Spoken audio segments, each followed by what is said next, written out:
Isabelle Dufour, comment expliquer cette tactique, si tant est que ce soit une tactique russe? Ça rappelle d'ailleurs furieusement les premières heures de cette guerre, il y a un an.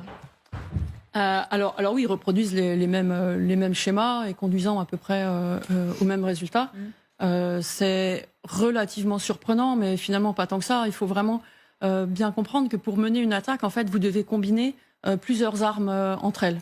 C'est-à-dire la cavalerie, les chars, les fantassins, etc. Et ces armes ne fonctionnent pas de la même façon et ne se comprennent pas forcément. Donc quand vous devez monter une tactique où toutes ces armes doivent fonctionner ensemble, ça prend beaucoup de temps, beaucoup d'entraînement et ça demande des hommes formés, qui ont l'expérience de ce combat interarmes. Et c'est ce que les Russes n'avaient pas déjà à la base et ont de moins en moins, parce qu'ils ont perdu beaucoup d'hommes. C'est pour ça aussi que préserver ces hommes, c'est pas seulement un souci éthique, moral, c'est aussi un souci militaire. Les hommes qui ont vécu la guerre... Notamment les cadres. Notamment les cadres, mais pas seulement, même les soldats, en fait. Parce que le savoir-faire tactique, en fait, micro-tactique, où faire passer un char, dans quelles conditions les tirs sont plus efficaces. C'est vraiment des savoir-faire qui s'apprennent sur le terrain, avec l'expérience. Et les Russes ont perdu tellement d'hommes. On dit que la 150e brigade d'infanterie de marine est composée à 80% de nouveaux soldats. Donc c'est des hommes le même état d'esprit quand elle était du côté de Kiev avec ses troupes d'élite entraînées. Hein. Oui. Ouais. Et du coup, déjà, acquérir le savoir-faire tactique de base, ça prend un peu de temps. Et en plus, acquérir le savoir-faire du combat interarmes, c'est-à-dire comment communiquer avec une arme que je connais pas bien, c'est très compliqué.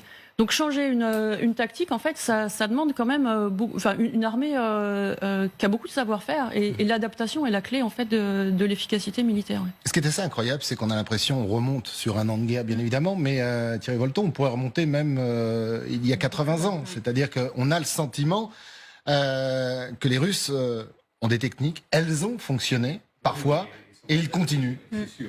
Bon, il y a eu des grandes batailles de chars, comme vous le savez, pendant la Seconde Guerre mondiale, dans lesquelles les Russes sont sortis d'ailleurs vainqueurs, mais grâce à des enseignements anglais d'ailleurs principalement. Mais enfin, et des chars américains. Et des chars américains, bien sûr. Bon, bref. Donc, c'est vrai. Ce qui est très intéressant, moi je suis pas du tout tacticien ni spécialiste de blindés. Ce qui est intéressant dans cet épisode, si je puis dire, c'est évidemment, ça montre l'état déplorable de l'armée russe aujourd'hui.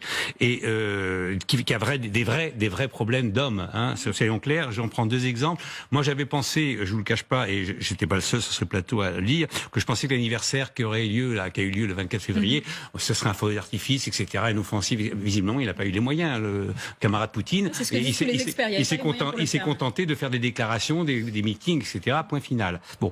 Et ce qui est très intéressant de voir aussi, c'est, vous le savez aussi bien parce que vous l'avez lu forcément comme moi, c'est que maintenant il y a des soldats qui refusent d'aller au combat là sur le terrain parce qu'ils veulent pas aller au casse-pipe comme Wagner a envoyé ses mercenaires. Mais là, ce sont des mobilisés. Et ils refusent. Ils ont même écrit à Poutine, je ne sais pas si vous le savez, pour dire on veut pas y aller parce qu'on sert de chair à canon. Donc ça veut dire que à la fois la situation est très mauvaise sur le terrain et que surtout le matériel humain commence à se dire qu'est-ce qu'on fait là et surtout qu'on n'a pas envie de mourir pour ça quoi. Donc là, on est dans un inconnu. Moi, à mon avis, que j'avais absolument pas prévu, je vous le cache pas.